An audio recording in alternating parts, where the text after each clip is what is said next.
হুজুর সাল্লাল্লাহু আলাইহি ওয়াসাল্লাম দুনিয়াতে আসার পর সবাই হুজুরকে মোহাব্বত করে। মানুষরা সবাই হুজুরকে বিশ্বাসী বলে। মুহাম্মদ না কতই আমানতদার, মুহাম্মদ কতই না সুন্দর, চেহারার দিকে তাকাইলেই চক্ষুটা শীতল হয়ে যায়। মুহাম্মদ এতই না আমানতদার, মুহাম্মাদের দিকে কোনো মানুষ যদি লেনদেন করে, কোনো মানুষ যদি আমানত রাখে, তাহলে মুহাম্মদ তার আমানত সঠিকভাবে বুঝাইয়া দেয়। মুহাম্মদের আচরণে সবাই মুগ্ধ।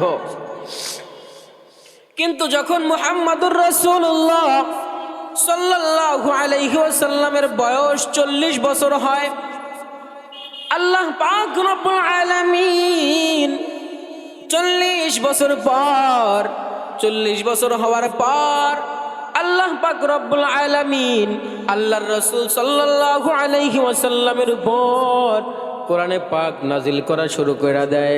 যখন আল্লাহ পাক আল্লাহর রাসূলের উপর কোরআন অবতীর্ণ করা শুরু করে, অবতীর্ণ হওয়া শুরু হওয়ার সাথে সাথেই আল্লাহর রাসূল সাল্লাল্লাহু আলাইহি ওয়াসাল্লাম ওই সময়ে কাফের মুশরিকদেরকে, মক্কার কাফেরদেরকে আল্লাহর রাসূল সাল্লাল্লাহু আলাইহি ওয়াসাল্লাম বলতে থাকে, হে লোক সকল, তোমরা মূর্তি পূজা ছেড়ে দাও এবং এক আল্লাহর উপর ঈমান আনো। মূর্তি পূজা ছেড়ে দাও, এক আল্লাহর উপর ঈমান আনো। যখনই মুহাম্মদুর রাসূলুল্লাহ সাল্লাল্লাহু আলাইহি ওয়াসাল্লাম তাদেরকে এই দিকে ডাকার আহ্বান করলেন, এক আল্লাহকে মানার আহ্বান করলেন, এক আল্লাহর উপর বিশ্বাস স্থাপন করার ইচ্ছা পোষণ করার জন্য বললেন, তখন এই মক্কার কাফেররা হুজুর সাল্লাল্লাহু আলাইহি ওয়াসাল্লামকে শারীরিকভাবে অনেক অত্যাচার শুরু করে দেয়। হুজুর সাল্লাল্লাহু আলাইহি ওয়াসাল্লামকে নানান ভাবে অত্যাচার করে। যখন তারা অত্যাচার করতে করতে কোনো সীমার বাকি রাখলো না, যখন তারা রাসূলকে ধারাবাহিক কষ্ট দিয়েই থাকতেছে, আর যারা ইসলাম গ্রহণ করেছে তাদেরকেও কষ্ট দিতেছে, তখন আল্লাহর রাসূল সাল্লাল্লাহু আলাইহি ওয়াসাল্লামকে আল্লাহ তাআলা জানায় দেয়, ও আমার প্যারা হাবিব, হে আমার রাসূল, আপনি মক্কা থেকে মদিনায় হিজরত করেন। আল্লাহ তাআলার আদেশ পাওয়ার পর হুজুর সাল্লাল্লাহু আলাইহি ওয়াসাল্লাম আল্লাহ তাআলার নির্দেশ পাওয়ার পর এবার প্রিয় মাতৃভূমি, নিজের মাতৃভূমিকে ছাড়িয়া মদিনায় হিজরত করার জন্য প্রস্তুত হয়ে গেলেন। আল্লাহর রাসূল সাল্লাল্লাহু আলাইহি ওয়াসাল্লামের মক্কা ছেড়ে মদিনায় যাওয়ার সংবাদ কাফেরদের কর্ণকুহরের মধ্যে পৌঁছে যায়। কাফেররা তখন টের পেয়ে যায় যে আব্দুল্লাহর পুত্র মুহাম্মদ আমাদেরকে ছেড়ে এখন মদিনায় পাড়ি জমাবে। সবাই যখন কানের মধ্যে পৌঁছা যায়, এবার ওই মক্কার কাফেররা একটা মিটিং কইরা আল্লাহর রাসূলের ঘরের চারপাশ দিয়া ঘেরাও কইরা ফেলে। রাতের বেলা আল্লাহর রাসূল মক্কা ছেড়ে মদিনার দিকে হিজরত করবেন। আল্লাহর রাসূল সাল্লাল্লাহু আলাইহি ওয়াসাল্লাম হযরত আলী রাদিয়াল্লাহু তাআলা আনহুকে নিয়া ঘরের মধ্যে অবস্থান করতেছেন। রাতের অন্ধকারে মক্কা ছেড়ে মদিনার মধ্যে হিজরত করবেন। শিমুলতলা জামে মসজিদের উদ্যোগে দ্বিতীয় বার্ষিক ওয়াজ মাহফিল, উক্ত মাহফিলের সম্মানিত সভাপতি বীর মুক্তিযোদ্ধা হাজী শম আব্দুল মালেক, মাহফিলের স্টেজে বসে আছেন আমার শ্রদ্ধেয় ওলামায়ে কেরামগণ এবং আমার শ্রোতা মণ্ডলী ভাইয়েরা। আল্লাহ পাক রব্বুল আলামিন আপনাকে আমাকে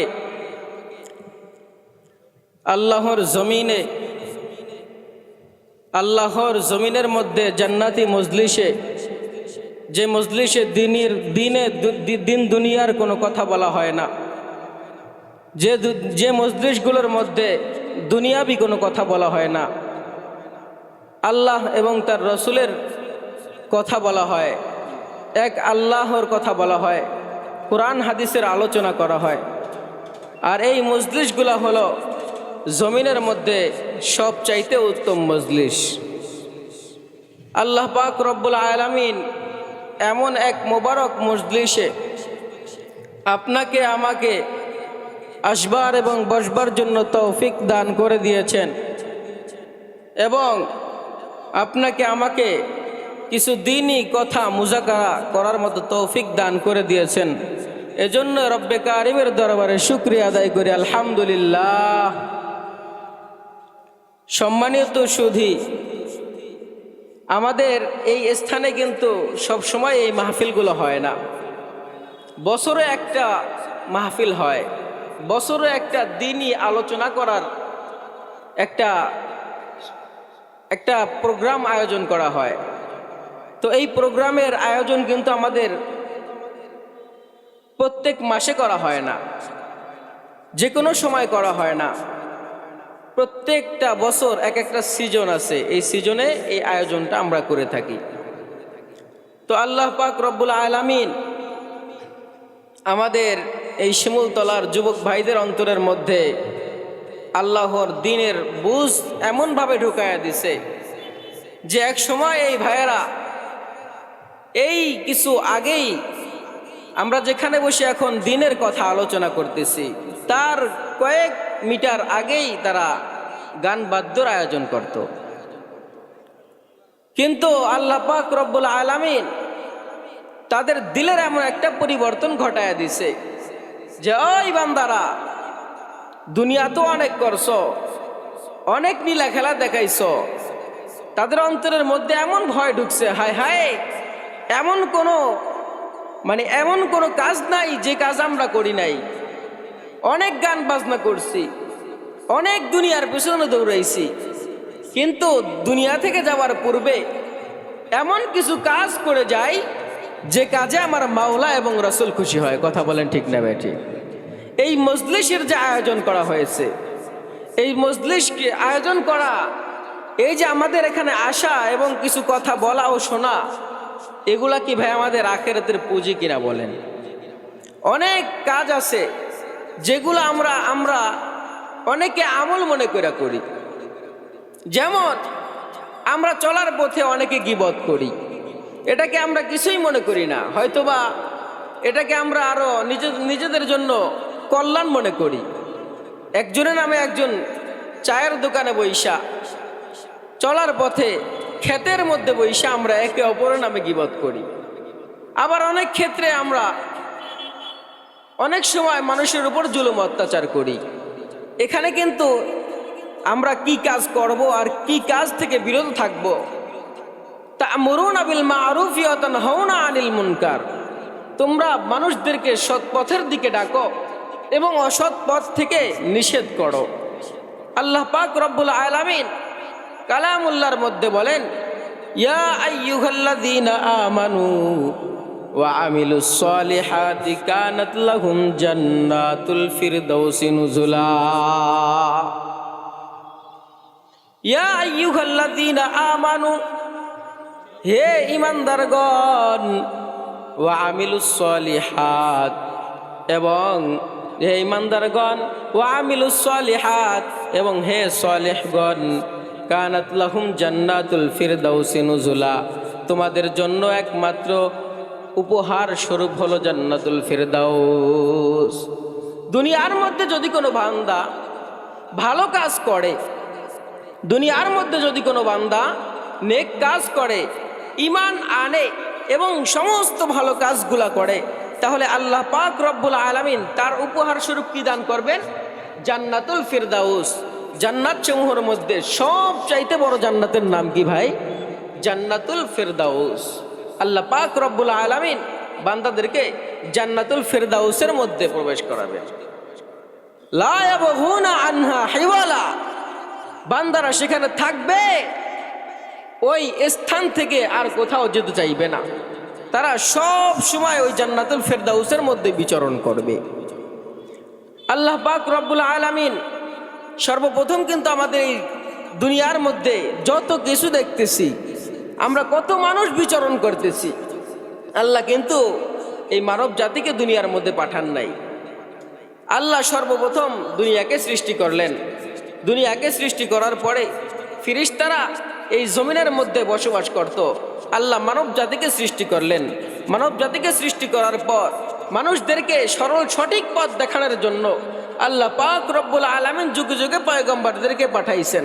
যুগে যুগে পয়গম্বরদেরকে পাঠানোর পরে পয়গম্বরগণ তারা তাদের উম্মতদেরকে এক আল্লাহর দিকে ডাকতো, এক রসুলের বাণী শুনাইতো, এক আল্লাহর পথে ডাকতো, আর গায়রুল্লাহর ইবাদত করা থেকে বর্জন করত। কথা বলেন ঠিক না বেঠিক?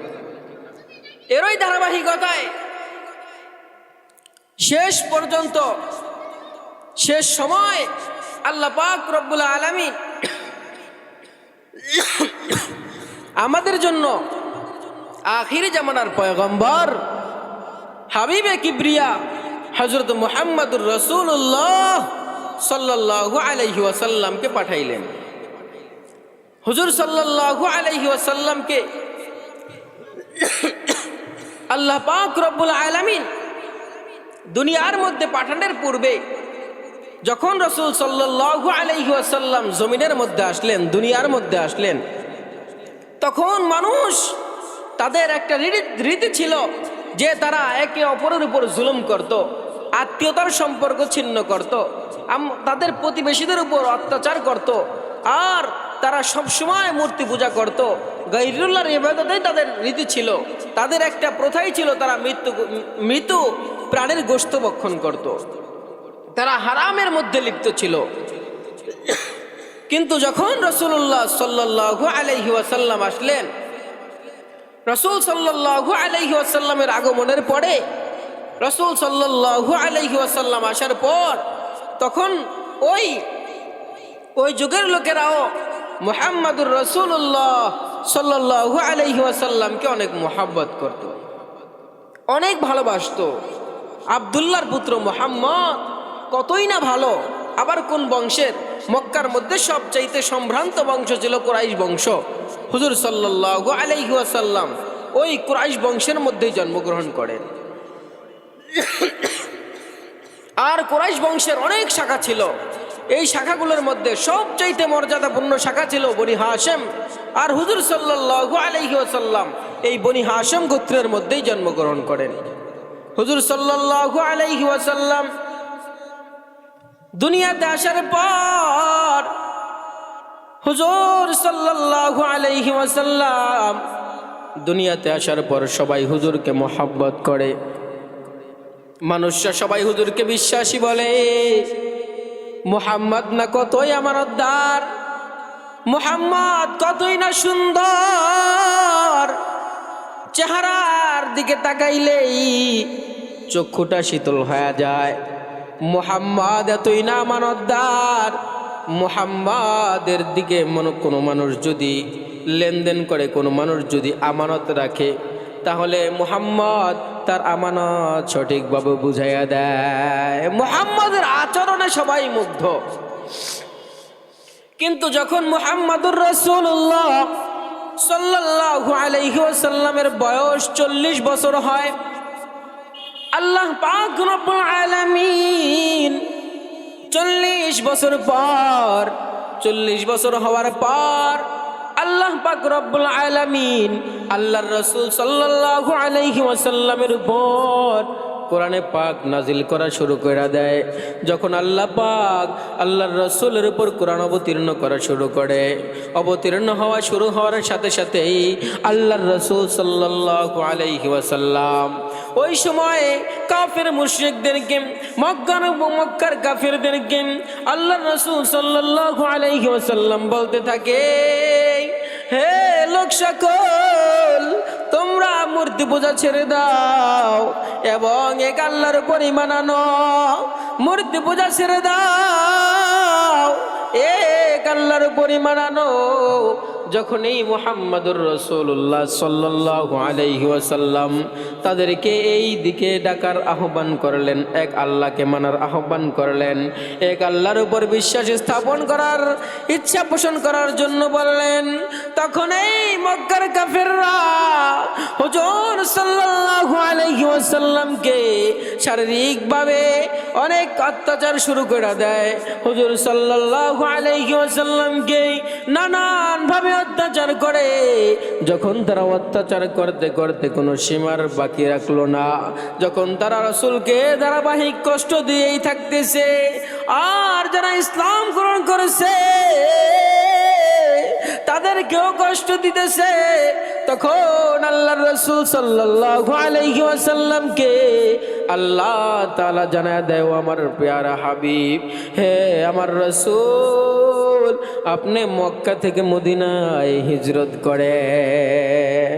আল্লাহ তাআলার আদেশ পাওয়ার পর হুজুর সাল্লাল্লাহু আলাইহি ওয়াসাল্লাম আল্লাহ তাআলার নির্দেশ পাওয়ার পর এবার প্রিয় মাতৃভূমি, নিজের মাতৃভূমিকে ছাড়িয়া মদিনায় হিজরত করার জন্য প্রস্তুত হয়ে গেলেন।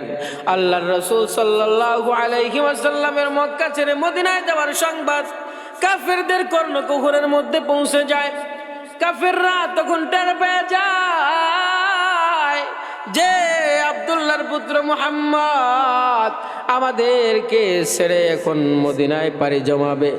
সবাই যখন কানের মধ্যে পৌঁছা যায়, এবার ওই মক্কার কাফেররা একটা মিটিং কইরা আল্লাহর রাসূলের ঘরের চারপাশ দিয়া ঘেরাও কইরা ফেলে। রাতের বেলা আল্লাহর রাসূল মক্কা ছেড়ে মদিনার দিকে হিজরত করবেন। আল্লাহর রাসূল সাল্লাল্লাহু আলাইহি ওয়াসাল্লাম হযরত আলী রাদিয়াল্লাহু তাআলা আনহুকে নিয়া ঘরের মধ্যে অবস্থান করতেছেন। রাতের অন্ধকারে মক্কা ছেড়ে মদিনার মধ্যে হিজরত করবেন। এর মধ্যে হযরত আলী রাদিয়াল্লাহু তাআলা আনহু দরওয়াজা দিয়া উকি মেরা দেখতেছে যে বাইরে রাসূলের জন্য নিরাপদ কি না। বাইরে একটু উকি মাইরা দেখে যে কাফেরদের যুবকরা চারদিক দিয়া রাসূল সাল্লাল্লাহু আলাইহি ওয়াসাল্লামের কামরাকে বেষ্টন করে ফেলাইছে। এবার আল্লাহর রাসূলের সাহাবী হযরত আলী রাদিয়াল্লাহু তাআলা আনহু পেরেশান হয়ে গেছে। আল্লাহ পাক রব্বুল আলামিন এই পেরেশান হওয়ার পর আল্লাহর রাসূলকে জানায় দেয়, ও পেয়ারা হাবিব, আপনি কোনো টেনশন করবেন না, আপনি কোনো হতভম্ব হবেন না, আপনি কোনো টেনশন করবেন না। আপনি হাতের মধ্যে এক মুঠো বালু নেন, এক মুঠো বালু নিয়া আপনি ইয়াসিনের একটা আয়াত আছে, ওই আয়াতটা আপনি পড়ে ওই বালুর মধ্যে ফুঁক দেন। ওই বালুর মধ্যে ফুঁক দিয়া আপনি দরওয়াজা দিয়া ওই বালুটা ছুঁড়া মারেন। আল্লাহর নির্দেশ পাওয়ার পর আল্লাহর প্যারা হাবিব হুজুর সাল্লাল্লাহু আলাইহি ওয়াসাল্লাম এক মুষ্টি বালু নিলেন। বালু নিয়া কোরআনের আয়াত ইয়াসিনের ওই আয়াত পড়ে ফু দেওয়ার পর সঙ্গে সঙ্গে ওই দরওয়াজা দিয়া একটু ছুঁড়া মারলেন। আল্লাহর কি কুদরত! ওই বালু মারার সঙ্গে সঙ্গে কাফেরদের প্রত্যেকটা মানুষের চোখের মধ্যে ঢুকে গেছে। আল্লাহু আকবার! আল্লাহ কি না পারে! আল্লাহর রাসূল শুধুমাত্র বালুটাকে ছুঁড়া মারছে। একজন মানুষ যদি একটা বালু এভাবে ছাইড়া দেয়, আমাদের প্যান্ডেলের মনে হয় সবার মধ্যে যাবে, সবার চোখে লাগবে? কোনোদিনই সবার চোখে লাগবে না।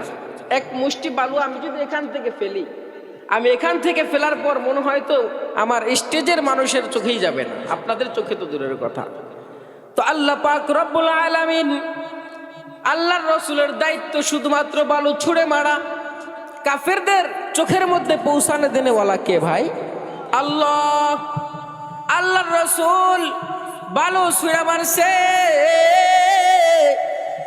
আল্লাহ পাক রব্বুল আলামিন কুদরতি হাত দিয়া সমস্ত কাফেরদের চোখের মধ্যে বালুর কণা পৌঁছায়া দিছে। আল্লাহু আকবার! কেমন পাওয়ার!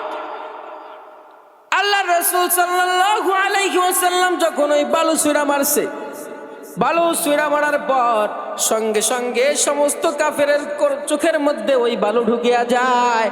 আল্লাহ রাসূল সাল্লাল্লাহু আলাইহি ওয়াসাল্লাম ওই কাফেরদের কে সরায়া একদম নীরবে হযরত আবু বকরের ঘরের কাছে যেয়ে দাঁড়ায়া যায়। আল্লাহর রাসূল সিদ্দিক আকবর হযরতে আবু বকরকে আরো অনেক আগে থেকেই বলেছিলেন যে, হে আবু বকর, কাফেরদের জ্বালা যন্ত্রণা তো আর সহ্য হইতেছে না, যে কোনো মুহূর্তে আমাকে মক্কা ছেড়ে মদিনায় হিজরত করা লাগতে পারে। এজন্য আল্লাহর রাসূল সাল্লাল্লাহু আলাইহি ওয়াসাল্লাম আবু বকর রাদিয়াল্লাহু তাআলা আনহুকে বলেছিলেন।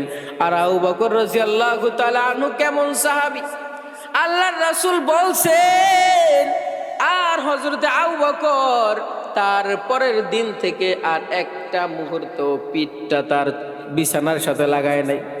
আল্লাহু আকবার। আল্লাহর রাসূল সাল্লাল্লাহু আলাইহি ওয়াসাল্লাম ওই যে একদিন বলছেন যে, হে আবু বকর, যে কোনো মুহূর্তে আমাকে মক্কা ছেড়ে মদিনায় হিজরত করা লাগতে পারে।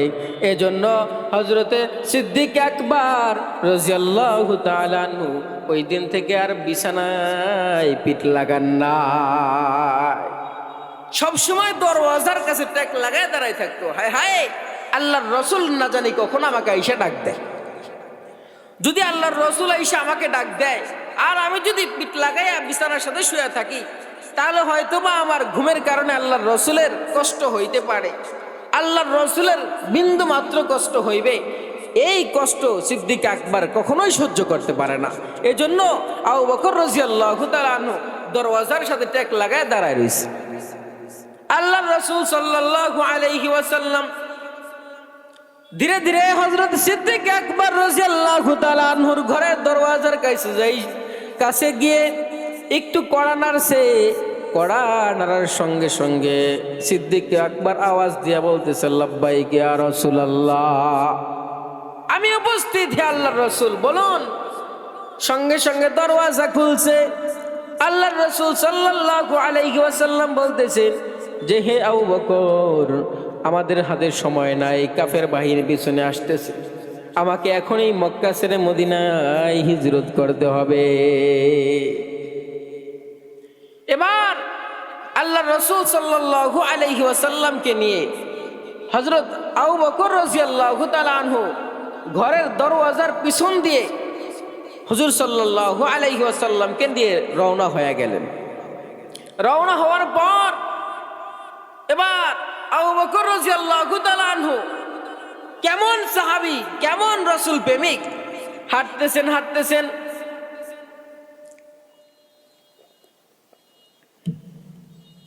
হাঁটতে হাঁটতে আল্লাহর রাসূলের সাথে হযরত আবু বকর যায়। আবু বকর রাদিয়াল্লাহু তাআলা আনহু রাসূলের সাথে যাইতেছেন। যাওয়ার পথে আবু বকর রাদিয়াল্লাহু তাআলা আনহু কখনো রাসূলের সামনে হাঁটেন, আবার কখনো ডাইনে হাঁটেন, আবার কখনো পিছে হাঁটেন, আবার কখনো বামে চলে যায়। আল্লাহর রাসূল আবু বকর রাদিয়াল্লাহু তাআলা আনহুকে জিজ্ঞাসা করতেছেন, ও আবু বকর, তুমি এমন কেন করো? বারে বারে তুমি কেন এক এক দিক থেকে তুমি আরেক দিকে চলে যাও? আবু বকর রাদিয়াল্লাহু তাআলা আনহু আল্লাহর রাসূলকে জবাব দেয়, গো আল্লাহর রাসূল, আমি যখন আপনার সামনে হাঁটি তখন আমার দিল কেমন যেন বলে যে, হায় হায়, না জানি আমার সরকারকে কোনো কাফেররা ডান দিক থেকে আক্রমণ করতেছে, না জানি কোনো দুষ্টরা আল্লাহর রাসূলকে বা ডান দিক থেকে আক্রমণ করবে। এজন্য সঙ্গে সঙ্গে ডান দিকে চলে যায়। আবার যখন আপনার সাথে হাঁটতে থাকি আল্লাহর রাসূল, আবার আমার দিল যখন সাক্ষ্য দেয় না জানি কোন দুশমন, কোন শত্রু আপনার পিছন দিয়ে আক্রমণ করবে, এজন্য আমি আপনার পিছনে আবার কখনো চলে যাই। আবার যখন আমি পিছনে হাঁটি, আবার আমার দিল সাক্ষ্য দেয় না জানি কোন দুশ্মন, কোন শত্রু, কোন কাফেররা আল্লাহর রাসূলকে বাম দিক থেকে আক্রমণ করে। এজন্য আমি বারবার আপনার কখনো ডানে, কখনো বামে, কখনো সামনে, কখনো পিছনে হাঁটি।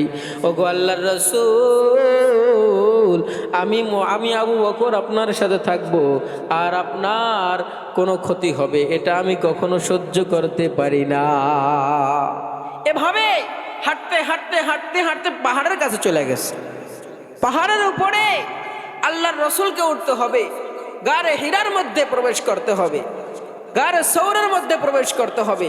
আল্লাহর রসুল সাল্লাল্লাহু আলাইহি ওয়াসাল্লাম ওই পাহাড়ের গর্তের মধ্যে অবস্থান করবেন। আল্লাহর রসুল সাল্লাল্লাহু আলাইহি ওয়াসাল্লামকে হযরত আবু বকর রাদিয়াল্লাহু তাআলা আনহু বলতেছে, ওগো আল্লাহর রসুল, ওগো আমার হাবিব, আমি আপনাকে এত উঁচা জায়গায় আমি আপনাকে পায়ে হেঁটে উঠতে দিব না। আবু বকর রাদিয়াল্লাহু তাআলা আনহু বইসা পড়ছে। আবু বকর রাদিয়াল্লাহু তাআলা আনহু বইসা পড়ার পরে এবার বলতেছে, ওগো রাসূল, আপনি আমার কাঁধে উঠেন, আপনার পালকি উপস্থিত, আপনি উঠেন, আপনাকে আপনার গন্তব্যে নিয়ে যাই। সুবহানাল্লাহ, কেমন মুহাব্বত করতো আল্লাহর রসুল।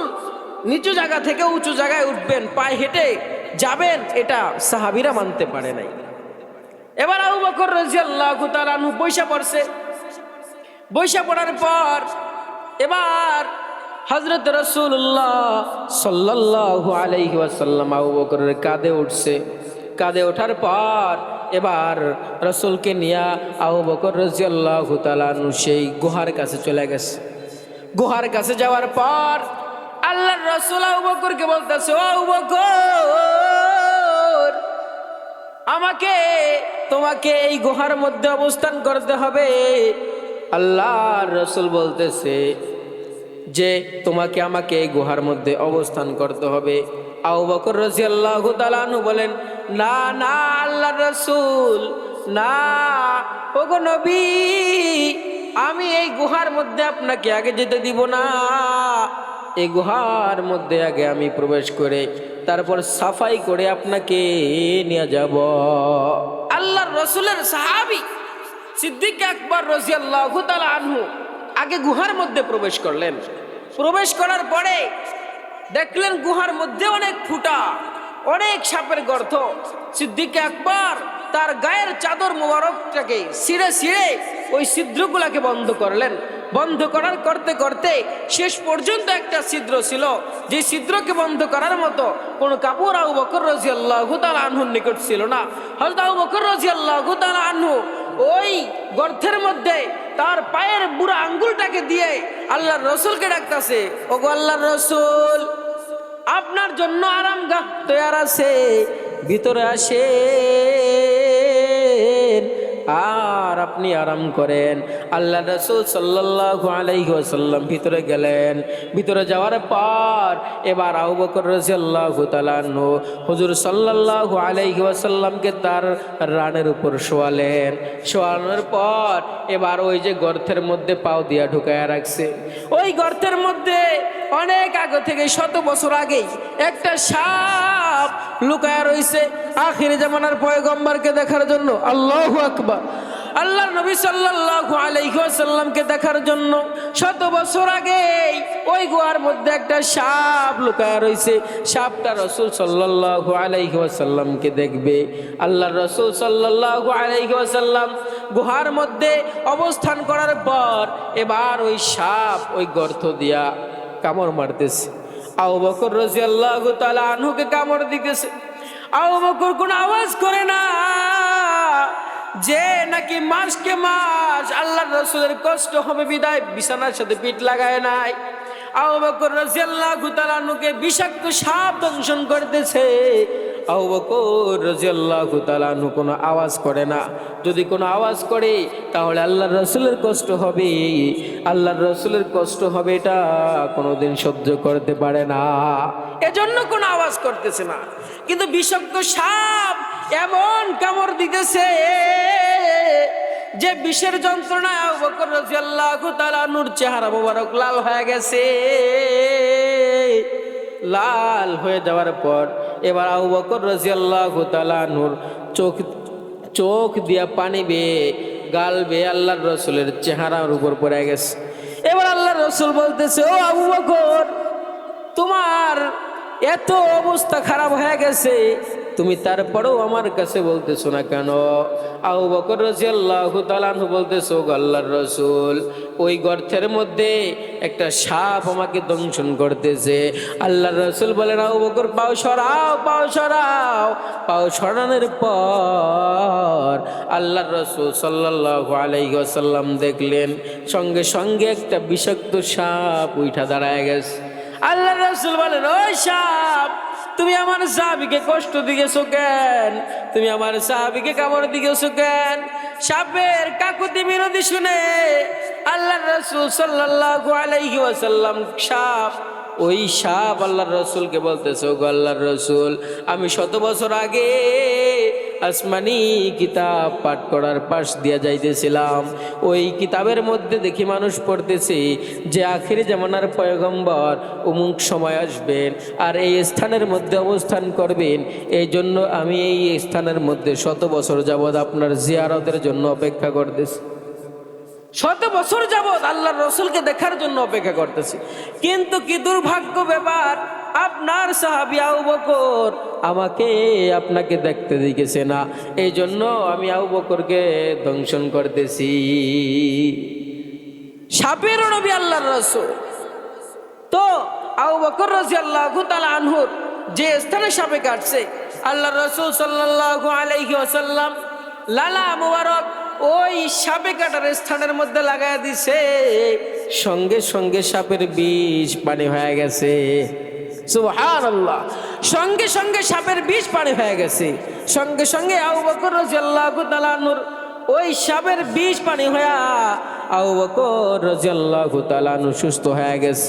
আল্লাহর রাসূল ওই গুহার মধ্যে ঢোকার পর শুধু এটা বলে, এটা এই ঘটনা হয়ে ক্ষান্ত নয়, আল্লাহর রাসূল ওই গুহার মধ্যে ঢোকার পর ওই গুহার মুখের মধ্যে মাকড়সার আইসার জাল বুনায় ফেলছে এবং ওই স্থানের মধ্যে আইসা কবুতর আসছে, কবুতর আইসা ডিম পাড়া ফেলছে। সুবহানাল্লাহ। আল্লাহর রাসূলকে হেফাজত করার জন্য মাকড়সা আইসা জাল বুনায় ফেলছে, আবার কবুতর আইসা ওখানে বাসা বানায় আবার ডিম পাড়া ফেলছে। আল্লাহর রাসূল সাল্লাল্লাহু আলাইহি ওয়াসাল্লাম মানুষের নবী, আল্লাহর রাসূল সাল্লাল্লাহু আলাইহি ওয়াসাল্লাম সাপের নবী, আল্লাহর রাসূল হরিণের নবী, আল্লাহর রাসূল কুল কায়নাতের নবী, সমস্ত মাখলুকের নবী। আল্লাহর রাসূল সাল্লাল্লাহু আলাইহি ওয়াসাল্লাম শুধু তাই না আল্লাহর রাসূলের যখন ইন্তেকালের সময় হয়ে যায়, আল্লাহর রাসূলের যখন ইন্তেকালের সময় হয়, হযরত আজরাইল আলাইহিস সালাম দরওয়াজার কাছে আইসা হাজির। দরওয়াজার কাছে আইসা আজরাইল আলাইহিস সালাম আল্লাহর রাসূলকে সালাম দেয়, আসসালাতু ওয়াসসালামু আলাইকা ইয়া রাসূলুল্লাহ। আল্লাহর রাসূল সাল্লাল্লাহু আলাইহি ওয়াসাল্লামকে আজরাইল আইসা বলতেছে, ও আল্লাহর রাসূল, আল্লাহ তাআলা আপনার নিকট আমাকে পাঠাইছেন আপনার ইন্তেকাল করার জন্য, আপনার জান কবজ করার জন্য। আল্লাহ পাক রব্বুল আলামিন আমাকে দেখে আপনাকে টেনশন করতে নিষেধ করেছেন, আপনাকে আমাকে দেখে ভয় পেতে নিষেধ করেছেন। শুধু তাই না আল্লাহ পাক রব্বুল আলামিন আমাকে এটাও বলে দিয়েছেন, আমার রাসূল যদি অনুমতি না দেয় আমার রাসূলের কামরার মধ্যেও প্রবেশ করবা না। আল্লাহর রাসূল সাল্লাল্লাহু আলাইহি ওয়াসাল্লামের কাছে আজরাইল আলাইহিস সালাম আইসা অনুমতি চাইতেছে, রব্বুল আলামিন আপনার কাছে আমাকে পাঠাইছে যে আপনি যদি অনুমতি দেন তাহলে আপনার জান আমি কবজ করব। এবার আল্লাহর রাসূল সাল্লাল্লাহু আলাইহি ওয়াসাল্লাম হযরত আজরাইল আলাইহিস সালামকে বলতেছেন, ও ভাই তুমি আসছো, দুনিয়াতে তো আমরা থাকার জন্য আসি নাই, ইন্তেকাল তো হবেই, দুনিয়া থেকে তো চলেই যাব, কিন্তু আমার ইন্তেকালের পূর্বে আমার ভাই হযরত জিবরাইল এবং আল্লাহর সাথে আমার কিছু বোঝাপড়া আছে। কি আছে ভাই? বোঝাপড়া আছে। আল্লাহর রাসূলের কেমন মোহাব্বত দেখেন। আল্লাহর রসুল বলতেছে যে আমার ভাই জিব্রাইল এবং আল্লাহ তাআলার সাথে আমার কিছু বোঝাপড়া আছে, কিছু কথা আছে, যাও আমার ভাই জিব্রাইলকে ডেকে নিয়ে আসো। এবার হযরত আজরাইল আলাইহিস সালাম সঙ্গে সঙ্গে আসমানে চলে যায়। আসমানে যাওয়ার পর আল্লাহ পাক রব্বুল আলামিনের কাছে জিজ্ঞাসা করে আল্লাহর ফেরেশতা হযরত জিব্রাইল আলাইহিস সালামকে নিয়ে আসে। জিব্রাইল আলাইহিস সালামকে নিয়ে আসার পর জিব্রাইল এবার আল্লাহর রাসূলের দরওয়াজার কাছে এসে সালাম দেয় আর কান্না করতেছে। আল্লাহর রাসূল সাল্লাল্লাহু আলাইহি ওয়াসাল্লাম বলেন, ভাই জিব্রাইল তুমি কাঁদতেছো কেন? এবার জিব্রাইল আলাইহিস সালাম আল্লাহর রাসূলকে বলতেছে, ওগো আল্লাহর রাসূল, আদম আলাইহিস সালাম থেকে আপনার পর্যন্ত যত নবী কেরামগণ আসছেন, যত রাসূলগণ আসছেন, সবার কাছে আমি ওহী অবতীর্ণ করার অর্থে আল্লাহর অনেক কাছাকাছি যাইতে পারতাম। এখন যেহেতু আপনিও দুনিয়া থেকে বিদায় নিয়ে চলে যাবেন, এখন আর আমার আল্লাহর কাছাকাছি যাওয়া হবে না। এজন্য জিব্রাইল আলাইহিস সালাম কান্না করতেছে। আল্লাহ রাসূল সাল্লাল্লাহু আলাইহি ওয়াসাল্লাম কামরার মধ্যে ডাকলেন। কামরার মধ্যে ডাকার পর এবার আল্লাহ রাসূল সাল্লাল্লাহু আলাইহি ওয়াসাল্লাম জিব্রাইল আলাইহিস সালামকে বলতেছেন, ভাই জিব্রাইল, আমার তো ইন্তেকাল হয়ে যাবে, কিন্তু আমার উম্মতদের খোঁজ খবর কে নেবে? তুমি আল্লাহর কাছে যাও, আমার ইন্তেকালের পরে আমার উম্মতদের জিম্মাদারি কে হবে? আমার উম্মতদের কি আবার লূত আলাইহিস সালামের উম্মতদের মতো আবার একেবারে ধ্বংস করে দিবে কিনা? আমার উম্মতদের গুনাহের কারণে আল্লাহ কি আবার তাদেরকে একেবারে ধ্বংস করে দিবে কিনা? আল্লাহর কাছে যায় জিজ্ঞাসা করে আসো যে আমার উম্মতদের জিম্মাদারি কে নেবে। এবার হযরত জিব্রাইল আলাইহিস সালাম আল্লাহর কাছে চলে যায়। আল্লাহ পাক রব্বুল আলামিনের কাছে জিজ্ঞাসা করে, আল্লাহ পাক রব্বুল আলামিনের কাছে ফয়সালা নিয়ে আবার জমিনের মধ্যে চলে আসে। এবার মুস্কি মুস্কি হাসে জিব্রাইল আলাইহিস সালাম, এবার মুস্কি মুস্কি হাসতেছেন। হাসি দেখা আল্লাহর রাসূল সাল্লাল্লাহু আলাইহি ওয়াসাল্লাম বলতেছেন, ভাই জিব্রাইল, কি ফয়সালা নিয়ে আসলা? আমার উম্মতদের জিম্মাদারি কে নিবে? এবার জিব্রাইল মুস্কি মুস্কি হাসে আর আল্লাহর রাসূল সাল্লাল্লাহু আলাইহি ওয়াসাল্লামকে বলতেছেন যে আপনার ইন্তেকালের পর আপনার গুনাহগার উম্মতদের জিম্মাদারি স্বয়ং আল্লাহ নিয়ে নিছে। সুবহানাল্লাহ। আল্লাহ পাক রব্বুল আলামিন আপনার গুনাহগার উম্মতদের জিম্মাদারি নিয়ে নিছে। শুধু তাই না, আল্লাহর রাসূলের ইন্তেকালের সময় আল্লাহর রাসূলের ঘরের মধ্যে এমন অভাব ছিল যে একটা খেজুর পর্যন্ত তার ঘরের মধ্যে ছিল না। শুধু তাই না, আল্লাহর রাসূলের কন্যা হযরত ফাতেমা রাদিয়াল্লাহু তাআলা আনহার এমন অবস্থা হইছে, আল্লাহর রাস্তায় দান করতে করতে তার ঘরের মধ্যে 3 দিন যাবত কোনো খাবার নাই। তার ছোট ছোট হাসান হুসাইন সন্তানরা অনেক কান্নাকাটি করে। এবার আল্লাহর রাসূল সাল্লাল্লাহু আলাইহি ওয়াসাল্লাম তার কন্যা ফাতেমা রাদিয়াল্লাহু তাআলা আনহুর দরওয়াজার কাছে যাইয়া কোরআন আনছে। আল্লাহর রাসূলের কন্যা ফাতেমা রাদিয়াল্লাহু তাআলা আনহা আল্লাহর রাসূলকে বলতেছে, বাবা, আমি আপনার ডাকে সাড়া দিব, আমি দরওয়াজা খুলব, এমন কাপড়ও আমার কাছে নাই যে আমি ওই কাপড়টা গায়ে দিয়ে আমি আপনার সামনে হাজির হব। আল্লাহর রাসূল সাল্লাল্লাহু আলাইহি ওয়াসাল্লাম কেঁদে দিলেন। কেঁদে তার গায়ের চাদর মুবারক দরওয়াজার উপর দিয়া হযরত ফাতেমা রাদিয়াল্লাহু তাআলা আনহাকে দিলেন। দেওয়ার পর হযরত ফাতেমা রাদিয়াল্লাহু তাআলা আনহা ওই চাদরটা মুড়ে দিয়া বাবার কাছে আসলেন। এবার বাবার কাছে বলতেছে, বাবা, ঘরের মধ্যে 3 দিন যাবত কোনো খাবার নাই। ঘরের কোণের মধ্যে দেখে তার ছোট ছোট কলিজার টুকরা নাতি হযরত হাসান কাঁদে, হযরত হুসাইনও কান্নাকাটি করতেছে। আল্লাহর রাসূল সাল্লাল্লাহু আলাইহি ওয়াসাল্লাম বলে, ওরা কাঁদে কেন? হযরত ফাতেমা রাদিয়াল্লাহু তাআলা আনহা বলেন যে ক্ষুধার তাড়নায় ওরা কান্নাকাটি করতেছে। আল্লাহর রাসূল সাল্লাল্লাহু আলাইহি ওয়াসাল্লাম তাকিয়ে দেখলেন যে একটা চুলার উপর একটা ডেক রাখা আছে, ডেকের উপর আবার একটা চামিচ দেওয়া আছে। আল্লাহর রাসূল বলতেছে যে ও মা, তুমি কি এই ডেকের মধ্যে কোনো কিছু রান্না করতেছো? এবার ফাতেমা রাদিয়াল্লাহু তাআলা আনহা বলতেছে, ওগো বাবা, ঘরের মধ্যে কিছু নাই, একটা খেজুরও নাই, আমি আবার কিভাবে রান্না করব?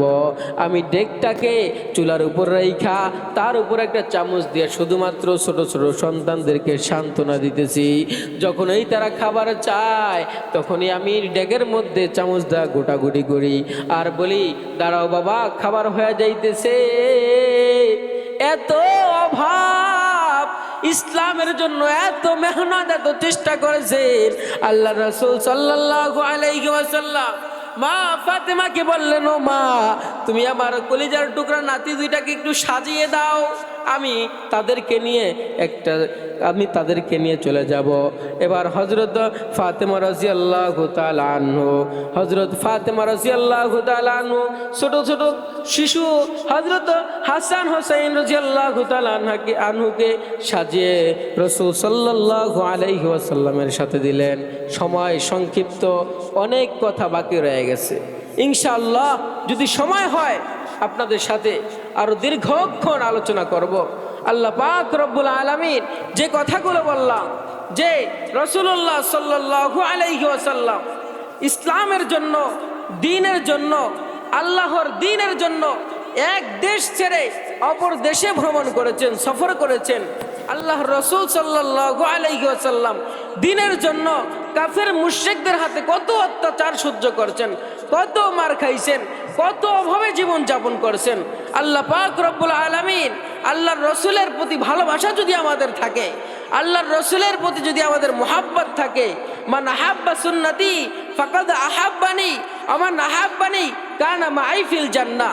যদি কোনো উম্মত আল্লাহর রসুল সাল্লাল্লাহু আলাইহি ওয়াসাল্লাম বলেন, যদি কেউ আমাকে মুহাব্বত করে, ফাকাদ মান আহাব্বা সুন্নতি, যদি কোনো বান্দা আমার সুন্নতকে ভালোবাসে, ফাকাদ আহাব্বানি, সেজন্য আমি মুহাম্মদকে সে মুহাব্বত করলো, আর আমাকে যে মুহাব্বত করবে সে জান্নাতের মধ্যে আমার সাথে থাকবে। সুবহানাল্লাহ। আল্লাহ পাক রব্বুল আলামিন আল্লাহর রাসূলের সুন্নাহকে আমাদের জীবনের মধ্যে ফিট করার তৌফিক দান করেন। আল্লাহ পাক রব্বুল আলামিন আমাদের সকলকে দ্বীন বুঝে, দ্বীন মেনে, আল্লাহর রাসূলের সুন্নাহ বুঝে, সুন্নাহ মেনে আল্লাহর ইবাদত আর বন্দেগী করার তৌফিক দান করেন। ওয়া আখির দাওয়ানা আলহামদুলিল্লাহি রাব্বিল আলামিন। আসসালামু আলাইকুম ওয়া রাহমাতুল্লাহ।